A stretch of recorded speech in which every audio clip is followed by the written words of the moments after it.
आपको मालूम है 93-94 में सिटी बैंक स्कैम हुआ था अमेरिका का। सिटी बैंक स्कैम जो हर्षद मेहता ने ऑपरेट किया था पूरे भारत में, वो सिटी बैंक स्कैम था। हर्षद मेहता स्कैम के नाम से चला पूरे देश में। स्कैम सिटी बैंक ने किया था। हर्षद मेहता तो सिटी बैंक का पपेट था, मोहरा था। सिटी बैंक उसको चलाता था, हर्षद मेहता वही चलता था। सिटी बैंक ने भारत में आके हर्षद मेहता को खड़ा किया और हर्षद मेहता को पैसा देना शुरू किया और उस पैसे से उससे कहा कि शेयर खरीदो, हमको दो। तो हर्षद मेहता अपने नाम से शेयर खरीदता था, सिटी बैंक को ट्रांसफर करता था, पैसा सिटी बैंक देता था। तो सिटी बैंक में खेल क्या खेला कि भारत की कुछ कंपनियों को उठाना है, कुछ को गिराना है। जिन कंपनियों के शेयर सिटी बैंक के पास है उनको उठाना है, जिनके नहीं है उनको गिराना है। ये खेल में वो लग गए। हर्षद मेहता उनको कठपुतली की तरह से मिल गया। उसने खेल खेला और उस खेल में हिंदुस्तान का हजारों करोड़ रुपए, कम से कम 76,000 करोड़ रुपए डूब गया इस देश का। और जब ये सारा घोटाला खुला और घोटाले पर इंक्वायरी हुई, इंक्वायरी भारत सरकार की संसदीय समिति ने की। संसदीय समिति ने कहा कि हर्षद मेहता घोटाले का जिम्मेदार नहीं है, सिटी बैंक जिम्मेदार है। तो भारत के एक्स फाइनेंस मिनिस्टर और वर्तमान prime minister doctor Manmohan Singh ने कहा कि हमें मालूम है सिटी बैंक जिम्मेदार है, लेकिन हम उसके खिलाफ कार्रवाई नहीं कर सकते क्योंकि अमेरिका से हमें इन्वेस्टमेंट चाहिए।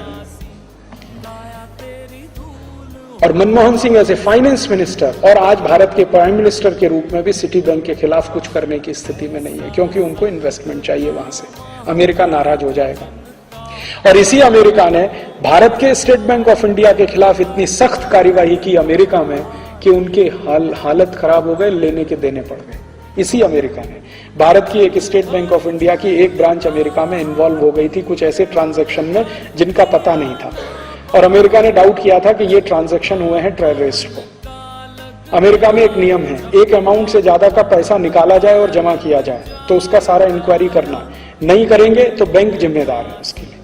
तो स्टेट बैंक ऑफ इंडिया ने ऐसे कुछ ट्रांजैक्शन किए थे जिनका कुछ अता पता नहीं था। उसमें अमेरिका ने इतना हैवी पेनल्टी ठोका उनके ऊपर कि एक ब्रांच का पूरा डिपॉजिट उसमें जाने की स्थिति आ गई। अमेरिका ने नहीं छोड़ा आपको, और आपने उनके सिटी बैंक ऑफ को पूरा छोड़ दिया। हाँ, इतना घोटाला किया तो भी हम मंजूर करते हैं। और आपको मालूम है, रामनिवास मिर्धा नाम के एक मेंबर ऑफ पार्लियामेंट, उनकी अध्यक्षता में बनी संयुक्त जांच समिति ने यह कह दिया था कि सिटी बैंक को भारत से वाइंड अप करने का आदेश दीजिए, इनका बोरिया बिस्तर बंद करा दीजिए, नहीं तो ये देश को लूटेंगे। वो संसदीय समिति की रिपोर्ट धूल खा रही है और सरकार ने आज तक कुछ नहीं किया, क्योंकि अमेरिका से डर है। अमेरिका नाराज हो जाएगा, हमको इन्वेस्टमेंट नहीं देगा। अभी नेक्स्ट ईयर से city bank, HDFC, ANZ Grindlays, standard chartered, ये सभी बैंक खुले आम अपनी शाखाएं खोलेंगे। वो शाखाएं खोलेंगे कहां? किसी गांव में नहीं। और वो शाखाएं खोलेंगे ऐसी जिसमें आप 50 रुपए डिपॉजिट करा के अकाउंट नहीं खुला सकते। उनके लिए मिनिमम है 5,000, 10,000, 15,000, 20,000, 40,000। आपकी भारत की जो स्टेट बैंक है या भारत की जो बैंक है वो तो गांव में भी जाके शाखा खोलती है, क्योंकि उसको सर्विस देनी है, बिजनेस नहीं करना है, सर्विस देनी। इनको बिजनेस करना है, तो वो बड़े बड़े शहरों में शाखाएं खोलेंगे। बंबई है, कलकत्ता है, मद्रास है, हैदराबाद है, कोयम्बतूर है, चेन्नई है, वगैरह वगैरह। और उनमें जो क्रीमी लेयर है भारत का, जिनके पास थोड़ा पैसा, उनके डिपॉजिट रख के उस पर काम करेंगे। और वो डिपॉजिट को कहां इन्वेस्ट करेंगे वो आप भी नहीं रोक सकते और तय भी नहीं कर सकते। तो आपके देश की खून पसीने की कमाई, पूंजी, जो डोमेस्टिक सेविंग्स है, वो विदेशियों के हाथ में आप दे देंगे। इसी तरह से बीमा के क्षेत्र में वो आएंगे, इसी तरह से हर क्षेत्र में वो घुस जाएंगे। हमारे देश के नेता इतने बेशर्म हैं कि अब इस देश के लोगों को ना उनसे कोई उम्मीद रह नहीं गई।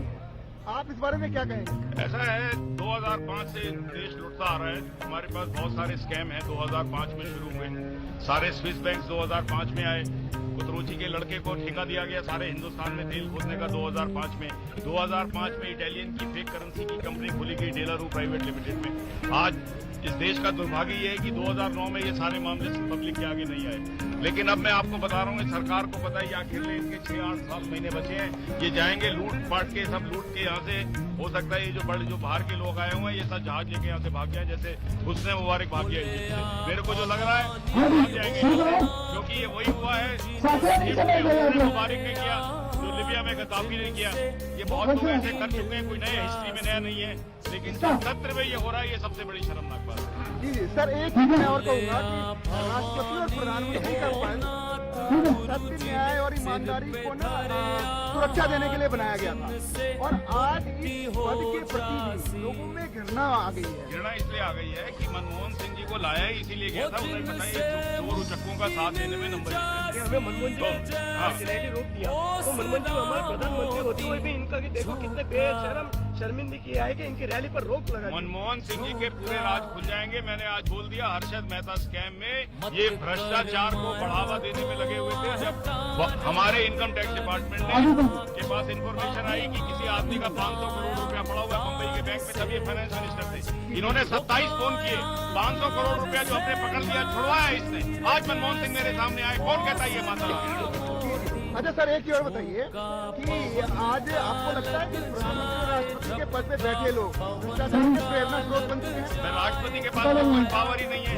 मैंने सुना कई पराठे बनाती थी, जी। उसके पास कोई पावर नहीं है, वो क्या भ्रष्टाचार